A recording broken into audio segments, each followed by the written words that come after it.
Okay, it's 6:30. Good evening, everybody, and welcome to tonight's Development Control Committee. We shall now commence the meeting as it's 6:30.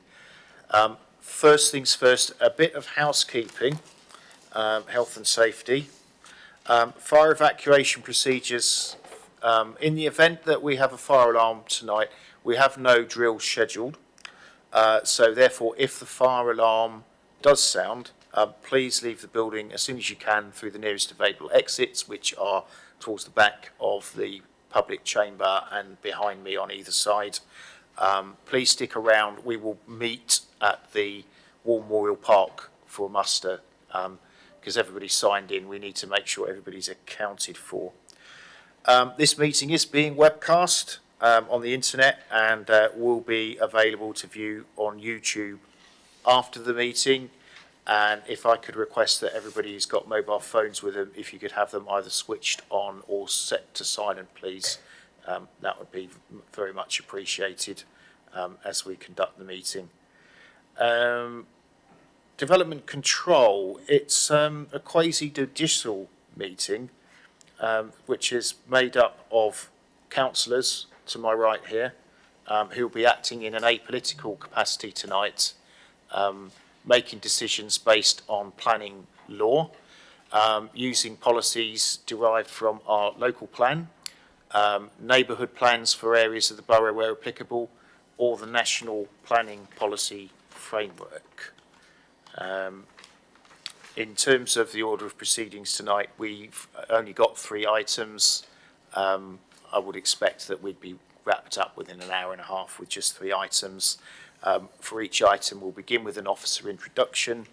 We'll then have representations from parish council, objectors, supporters, ward councillors.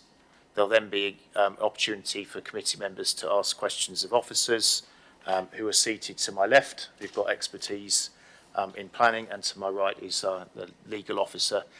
Make sure that the decisions tonight, we can't guarantee they'll be popular, but they should at least be legal. So after we've got questions of officers, we'll then go for a debate amongst the councillors of the committee, where we'd expect a motion to be put on the table to either approve or refuse each planning item. Then a vote will be taken and the decision recorded. So without further ado, if we can commence tonight's business, looking at agenda item 1, do I have any apologies for absence? Councillor Gaskell's not here. Substitutions, Councillor Hussey, Councillor Johnson, you're substituting Councillor Hussey. Okay, next item up, declarations of interest. Do I have any? Okay, there are none. Urgent matters. Don't think there are any that have been brought to my attention. So next item is minutes of the meeting held on 7th of August with opportunities for questions on accuracy. Do we have a mover for the minutes? Councillor Court, and a seconder, Councillor Bound. Those happy that these are an accurate record, please show. I think that's unanimous.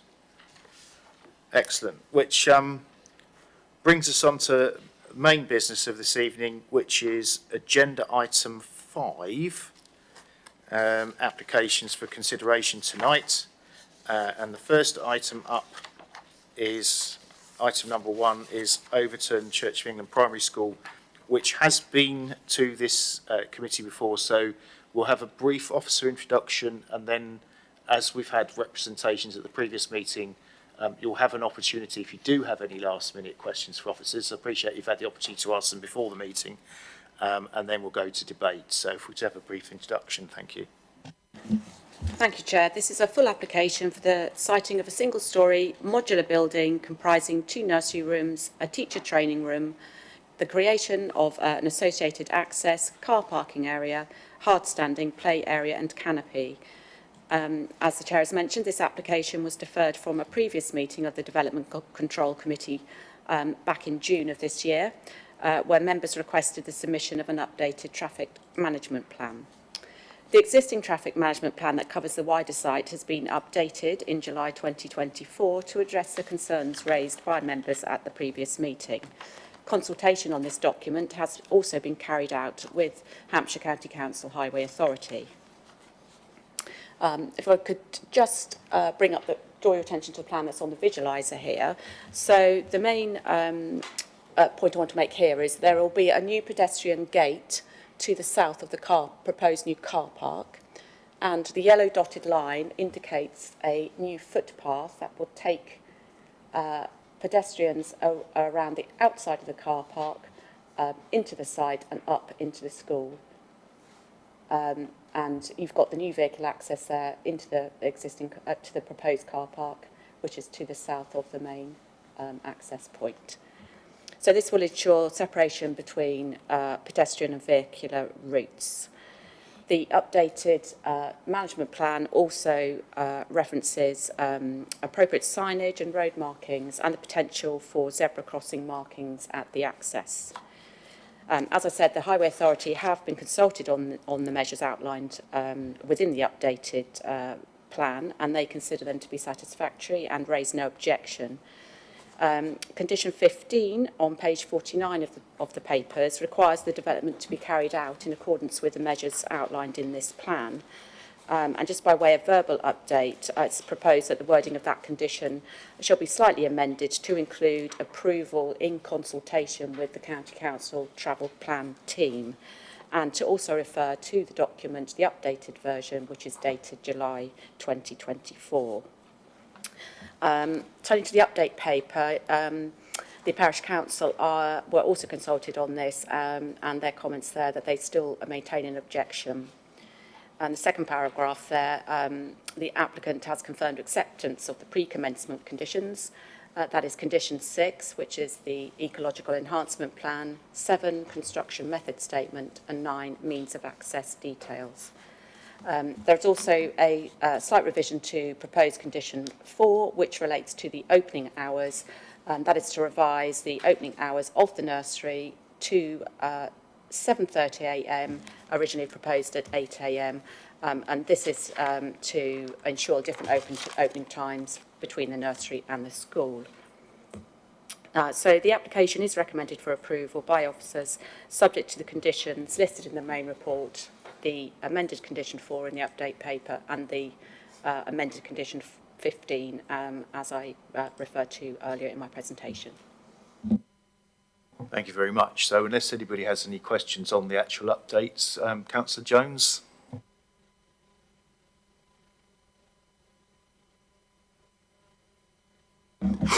Wrong one. Clarification of where north and south are, so, and just the point that the parish council are making in terms of where the crossing is. Yeah, so the new pedestrian gate is to the south of the existing car park. So Yep. yeah. Then you've got the access into the parking area, which is where the cursor is now, and then you've got the obviously the school building itself.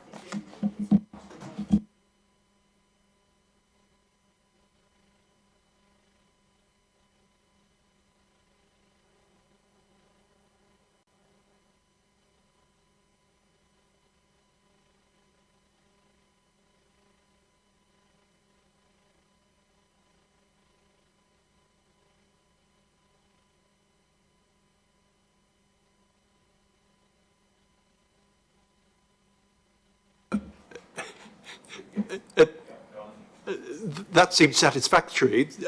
Could you just clarify the point that is of concern to the parish council?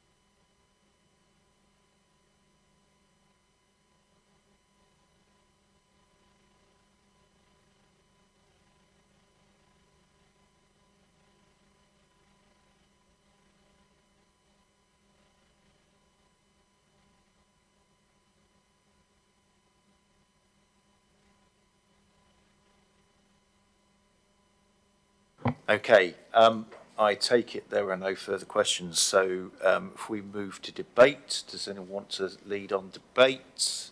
Councillor Phillimore. I'm only suggesting that the committee's got to be content with the traffic management plan, and my point would be that Overton Parish Council, being the village where this is situated, would have a great understanding of the area, and I'm supportive of their objection that it doesn't solve the problem. Okay, but are you moving refusal or waiting for other people to speak at this stage? Councillor Howell-Sorrell. Thank you, Chair. So it looks like there's some confusion. From how I've read the objection of the Parish Council, it sounds as though they're concerned people coming from the south will have to walk past the new access for vehicles to the new nursery. But the yellow path shown on there, if they're coming from the south, they'll reach the yellow path that says new proposed pedestrian gate 2, follow the yellow dotted line all the way around, avoiding the vehicle access, which is to the north of that point, and then they'll be in the school. So they don't have to cross it anymore. So the Parish Council's objection is nonsense, because it has been mitigated. They will have an option to go into the school grounds without going past that thing on foot, past the vehicle access on foot. So the problem doesn't exist anymore. It has been solved. With that in mind, I would happily move approval, but I will wait because I can see another hand up. Councillor Miller. Thank you, Chair. What the previous speakers just said, I think, clarifies something in my own mind about the objection coming from the Parish Council, is that it's not just about the new pupils who will use this, it's the pupils who are going to the primary school itself will have to cross an entry of vehicles coming into this new car park. I think that seems to be the point coming from the Parish Council. It's fine for the children that were, and they're escorting adults coming into the new facility, but I think, excuse me, but I'm making an assumption that you've got all the other children are going to be passing a vehicle entry on the way to the principal school. That's and I don't know if that is the case, but that's how I read it, bearing in mind the conversation. We'll have some clarification at this point. Yeah, thank you. Yeah. So, as I said, that new pedestrian entrance gate on the south, where the yellow line is, will be a footpath. So it will be for pedestrians coming from the south can enter that access gate. They can either stop at the nursery if that's where they're going, or they can then carry on up and connect to internal footpaths already within the school site and go on to the school building should they wish. So anyone coming from the south has an option not to go across that vehicle crossway, which will of course have the additional markings, but there is an option to go on up to the school through the site itself. Okay, does anyone else want to contribute at this point? Councillor Howell-Sorrell, were you happy to move? Yes, I'm still happy to move. I think just the confusion has been that the yellow dotted line stops and then there's no indication that it joins an existing path. I can see that now because I see where the confusion is. The grey line above the yellow dotted, where the dotted line ends, is a path. So they've fully got into the main school site at that point. So for anybody watching from the Parish Council, there is no concern. But I do understand why that confusion might have arisen. So anyway, I will happily move approval because we've assessed all of this before. And I think this is the final concern has been mitigated. So. Okay. Councillor Bound, did you have your hand then? I will second it. Okay. Councillor Miller? I will support that. I will support that, Chair. I'd just like to make one comment, though. This is not the first time in my my time on this committee that we've had to ask for a management plan to come before one of these school applications. It should be something expected. We shouldn't have to keep asking for them because any modifications around schools invariably cause a little issue. So hopefully, I think the officers might take that on board. Okay, we shall note that for future reference. I mean, that's really within the gift of the applicant, really, to do that. The only other thing I would say before we move to vote is that looking at that map also needs to be taken into conjunction, those of us who visited the site, with our memory of the site visit a few months ago, and the fact that that path at that point means that children going into the school are actually in the school premises and they've reached their destination. So with then being no further people wanting contributions, I think we shall move to the vote. We have a proposal, recommendation for approval. Those in favour, please show.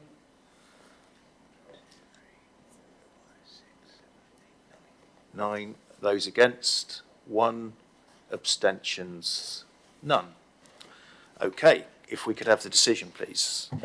Yeah, so the application is approved, subject to the conditions in the main paper, the amended condition 4 in the update, and the verbally amended condition 15.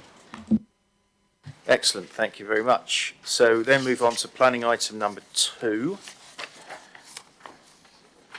Horse paddock at Stoke Road, St Mary Bourne. If we could have the introduction, please. Thank you, Chair. This is an application for a change of use of agricultural land to residential to facilitate the creation of private amenity space to the chapel. This is a retrospective application. In terms of the update paper, we have a note to say that Councillor Perry's comments were incomplete within the committee report. They should be read as follows within the update paper. Second point in the update paper is in relation to the description of development at paragraph 3.2 in the main paper. The post and rail fencing to the boundary is included. However, the site also has low-level, close-boarded fencing at the boundary with Stoke Road. Officer's recommendation, as per part A of the main paper, is that it be refused for the reasons outlined within, and as per part B, the requisite enforcement action is taken. Excellent, thank you very much. We don't have any parish council representatives, but we do have lined up to speak in objection Mr Martin Theobald. Welcome to Development Control. If you'd like to make your way forward, there's some microphones, the back row on the right. So, if you'd like to make yourself comfortable. To activate the mic, press the right-hand button, and when you're ready, you'll have 4 minutes. Thank you. Good evening, everybody. I'm here to provide public observations against this application. The 3 sets of observations are as follows. 1. The case officer has identified that an unacceptable domesticated encroachment and loss of views onto open countryside and the potential for residential paraphernalia has occurred. These changes erode the rural character and setting of the St Mary Bourne Conservation Area, thereby resulting in harm to the significance of this heritage asset and to the ability to appreciate such significance. The changes are already distracting from the views that should be enjoyed from a number of viewpoints and vistas that the land forms part of, as well as impacting the wider setting of a listed building.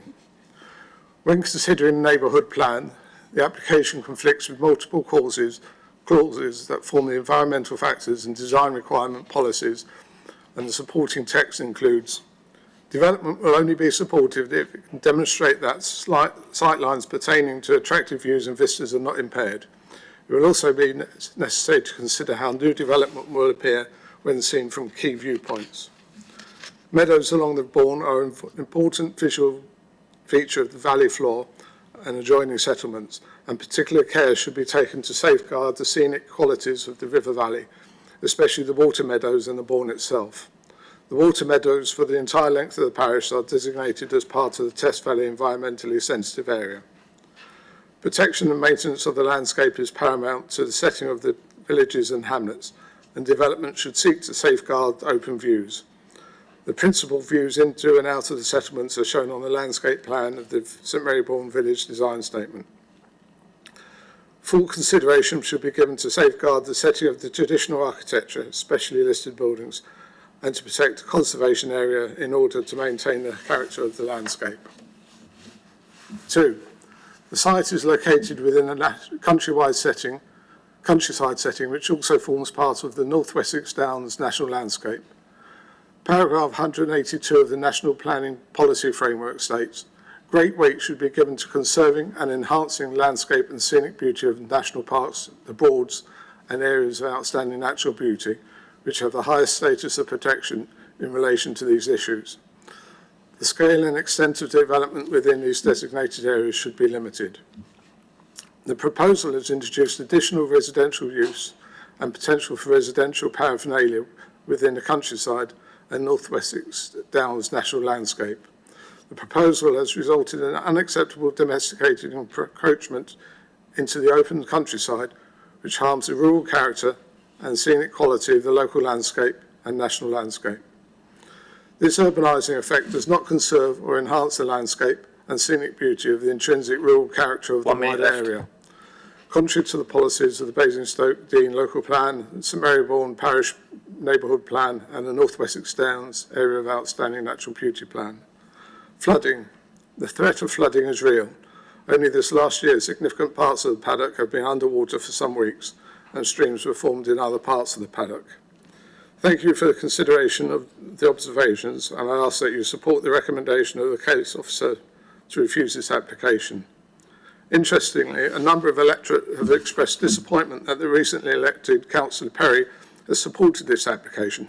Her campaigning material included, "I'm passionate about the beauty and biodiversity of our countryside. I want to enhance our North Wessex Downs for the future generations." And, "Jo is passionate about our countryside and preserving our North Wessex Downs for the next generation. By supporting this application, she is evidently not." Thank you. That was almost perfect timing. Thank you very much indeed for your contribution. Councillors, do you have any questions for Mr Theobald? Councillor Phillimore? Yeah. Hi, Mr. Theobald. Being a resident of Smailbourne, you did mention the flooding of the paddock, but the actual Bourne rivulet has been flooded constantly, hasn't it, throughout the last few months? The Bourne rivulet has been exceedingly busy this year. It rose, or this last 12 months, it rose uncharacteristically early in November last year, normally maybe end of January is more usual, and fields were flooded for 1 or 2 months to varying degrees. Yeah, it's only in the last fortnight that the flow in the rivulet has actually dried up. Okay, any further questions?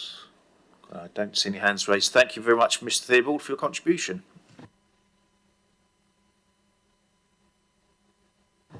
And speaking in support, I have down Stella Turner and Simon Eadie, if you'd both like to approach.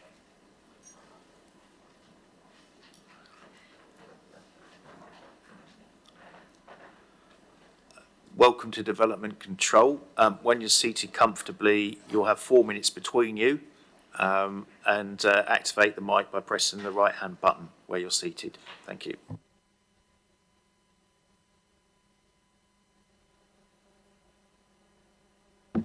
Hello, my name is Simon Eadie, and my wife and I bought the old chapel in 2020, along with a small strip of land at the back of the chapel, which is in question today. The chapel was completely derelict, and we had to replace the windows, the roofs, and various other bits and pieces. And in order to carry out these extensive renovation works, we had to take down the barbed wire fence that ran 4 feet from the back of the chapel and erect a post and rail fence along the new boundary to provide security to keep the livestock out. This enabled us to have a storage facility for vehicles and works during the renovation. In order to show respect to a handful of villagers who had ancient relations buried in the front section of the garden, we kept this as free as possible from usage, as we still do today. Unbeknown to the council when they granted change of use, this area is still very sensitive today to some of the villagers. And we've even created a small cemetery for the existing 3 gravestones for those villagers to show their respect, and cannot use this garden as a result.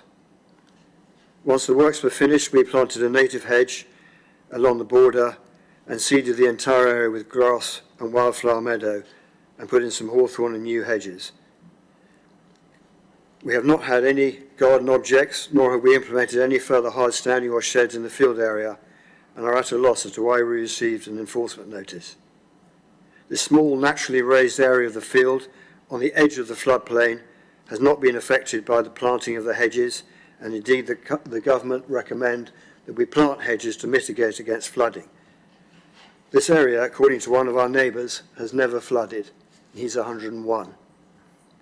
We would like to think that the change of use will enhance the restoration of this heritage asset, which is not listed, and be totally in keeping with the back gardens of the other houses that also incorporate garages and garden sheds for the village to look at. The chapel is now our family home, and having an area of garden in our retirement is extremely important to us. We are happy to accept a condition limiting the use of any fixed structures in this area of land. Thank you. I am the planning consultant for the applicants, also wish to speak in support of this planning application. So I wish to address each reason for refusal in turn, the first being heritage. The Historic Environment Officer has objected to the proposed development for a number of reasons. A heritage statement has been commissioned by the applicant, which confirms the following points.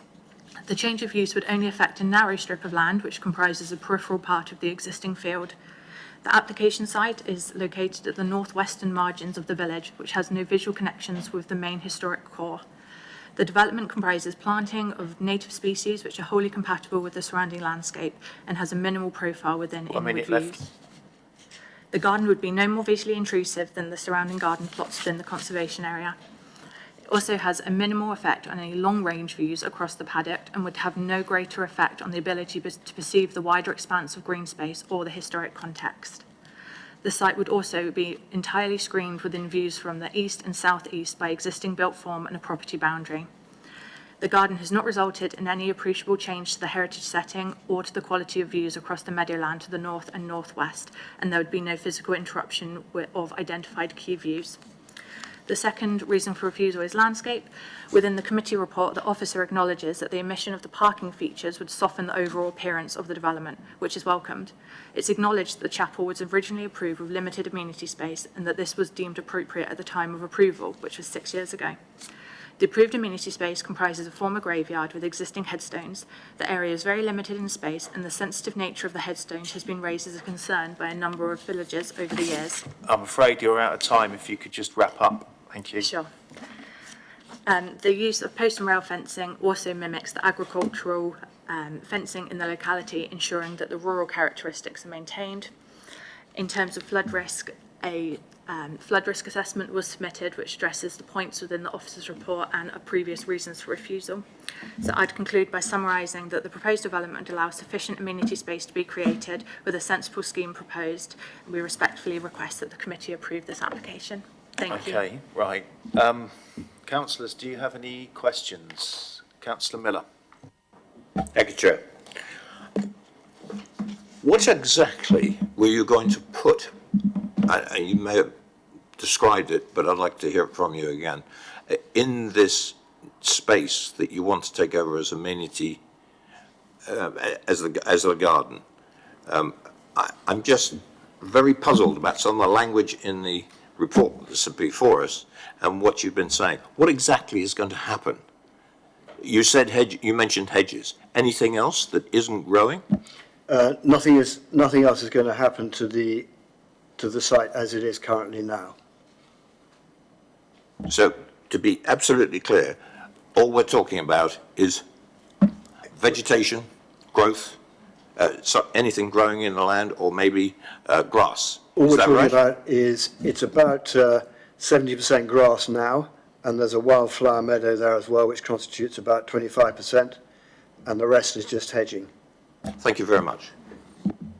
Okay, councillors, any further questions? Don't see any hands raised.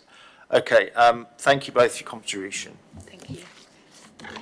Return the floor.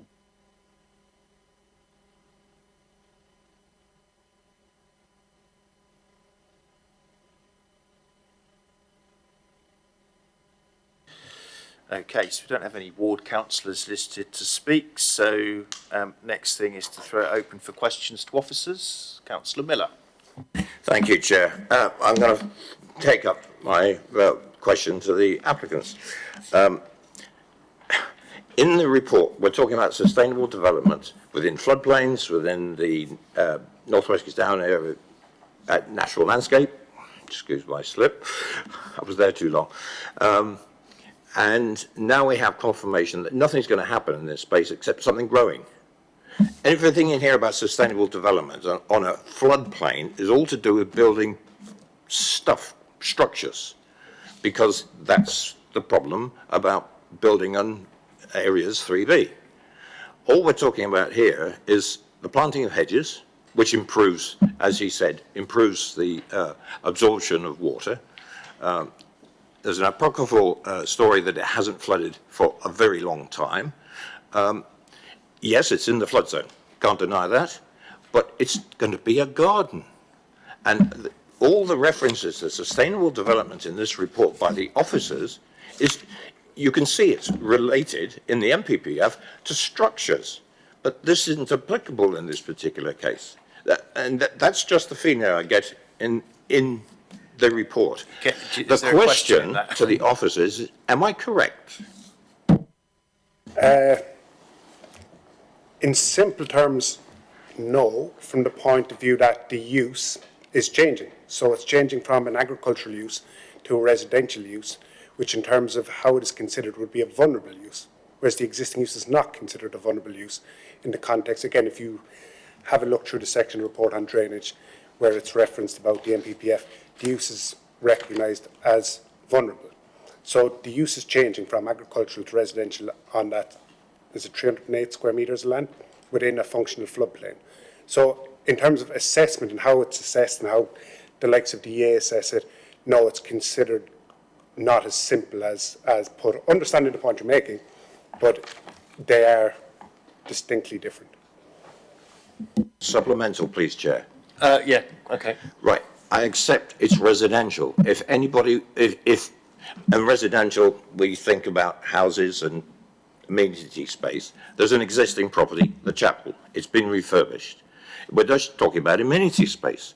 I'm sorry, but the logic that goes through this, I know if you want to go through this in particular, but if the applicant wanted to build an extra structure out there, a planning application would be necessary, even if it's residential and used as a garden, because that's what would happen anywhere in the borough. Am I correct on that?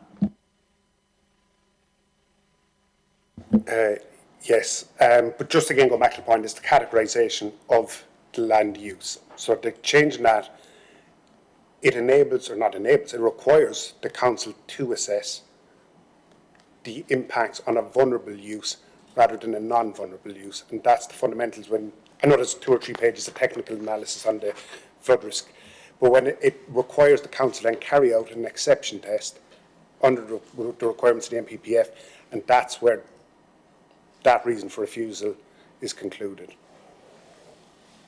Thank you. Okay, any further questions? Councillor Jones, is that raised hand? Yes, it's not really the subject of this meeting, but it does concern me slightly that hedge and the fence there is restricting the sight lines, and we have a gate, as we see there. We do have a low speed limit. I assume that's a 20-mile-an-hour lozenge that we're seeing there, but it does seem that we though it wouldn't be part of what we're considering, we could be approving something that's potentially dangerous.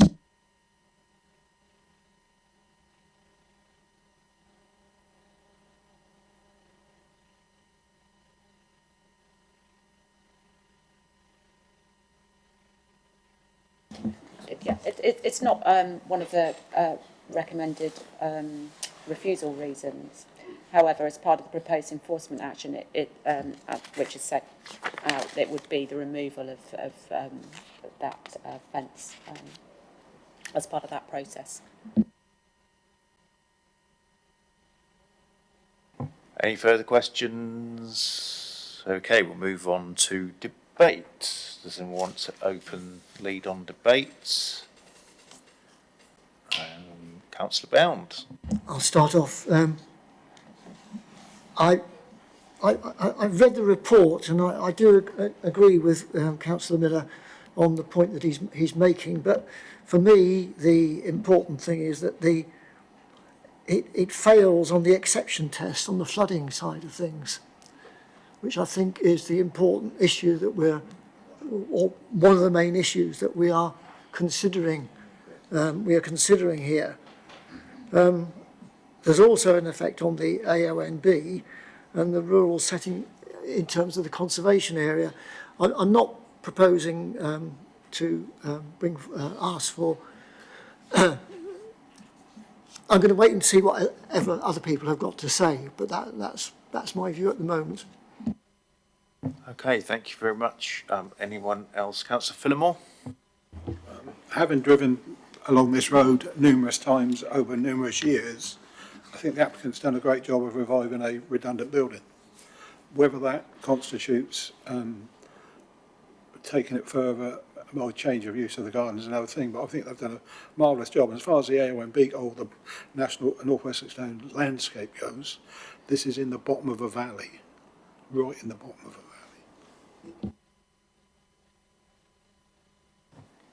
Okay, we don't have anyone moving anything yet. Do I have a mover? If not, I'll move from the chair. Okay, I'm going to move the recommendation from the chair. Does anybody want to second?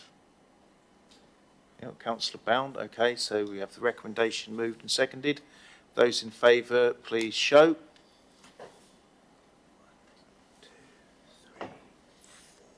4, okay. 5. Okay. 2, 3, 4, 5. Those against, please show. 1, 2, 3, 4. And any abstentions? 1. Okay, I think that's carried. If we could have the decision recorded, please.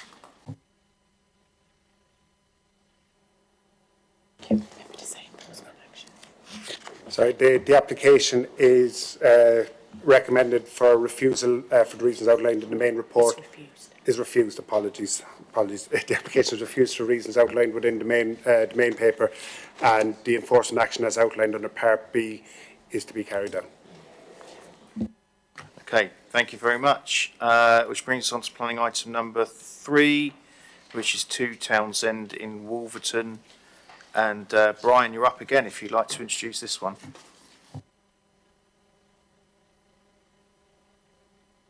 Thank you, Chair. This application at 2 Townsend of Wolverton is for a variation of conditions 1 and 4 of permission reference 23/00932 HSE, erection of park ground, part 2-storey rear extension to allow the installation of roof windows and a Juliet balcony tilt and turn window and rear elevation.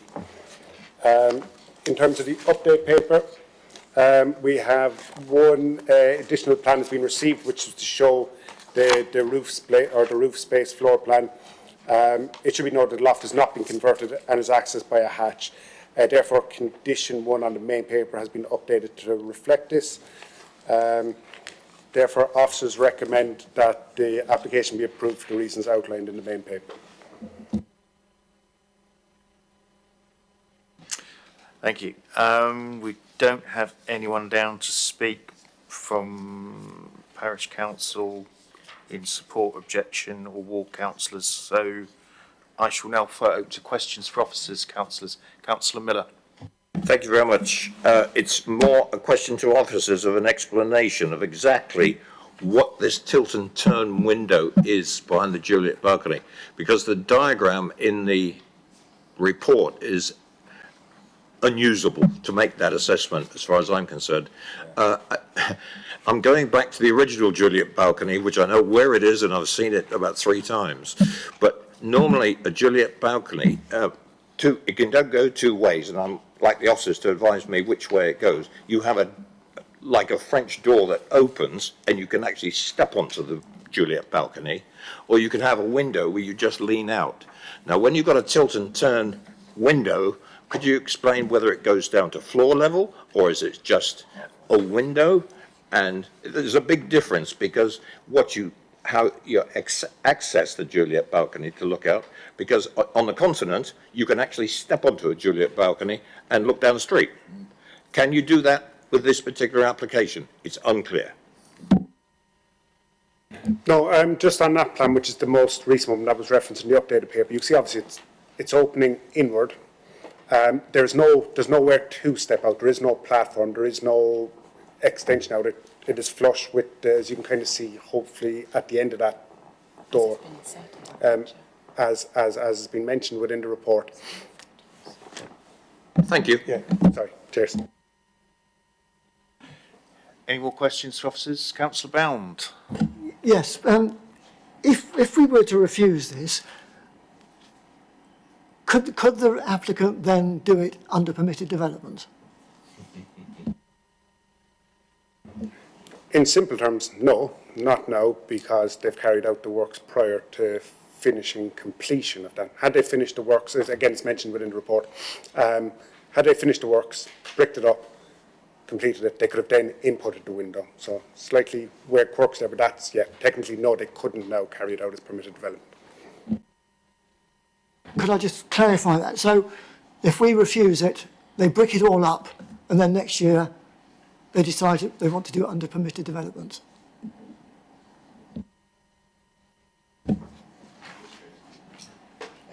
Yeah, theoretically that could be possible. Okay, thank you.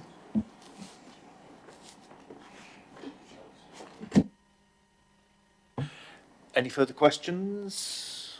Okay, we shall move on to debate. Councillor Miller. I'd like to propose the recommendation, Chair. Thank you very much. Do we have a seconder? And Councillor Durrant, I think your arm was marginally raised first, or I saw it first. Anyone else wish to speak before we move to vote? Okay, we'll move to vote. Live recommendation for approval. All those in favour, please show. I think that's unanimous. Okay. Right, if we could just have the decision recorded then, please. The application is approved as per officer's recommendation within the main paper. Oh, sorry, an update and condition 1 as per the update paper. Excellent, thank you very much. So that concludes our discussions on planning applications. So item 6 on the agenda is the quarterly planning appeals report. Thank you, Chair. As you say, this is the quarterly planning appeals report. Just in terms of a verbal update first, it's rightly been brought to my attention on page 136, the decision for the corner house at the top of that page references it being a delegated decision. It wasn't, it was a committee decision, just to be clear, which led to the dismissal of that appeal. So just as a verbal update, apologies for that being incorrect. In terms of the overall report, it sets out the summary of all the appeal decisions received on between May, June and July. The only one to draw members' attention is one that I mentioned verbally at the May committee meeting anyway, which was the Cranesfield appeal in Sherburn St John. That was the appeal which effectively confirmed a number of things. It was for a scheme of 26 dwellings, but the main conclusions drawn was that the policies of the local plan were considered to be up to date. We did have a 4.1 year housing land supply, and therefore we were justified in sort of taking the in-principle decision on that, and that has been sort of maintained as the advice around those types of applications as things stand at the moment. There's no other further update, Chair, unless there's any queries on the paper.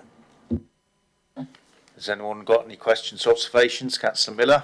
Again, a bit of a clarification on page 135, please. The West End House, Mortimer Lane, that was decision level committee, and our recommendation was to approve. Can I, that didn't make any sense when I compared it to some of the other entries. Could you explain it? Okay, yeah, the recommendation, sorry, I should probably say officer recommendation. The officer recommendation was to approve. The decision ultimately was the committee's decision, which obviously was a refusal because it went to appeal. Yeah, it's okay. It's just the way it was placed in the paper, that's all. Understood. Thank you. Okay, if there are no further questions or comments on this final paper, that will conclude our business for the evening. Thank you very much, everyone. Meeting closed.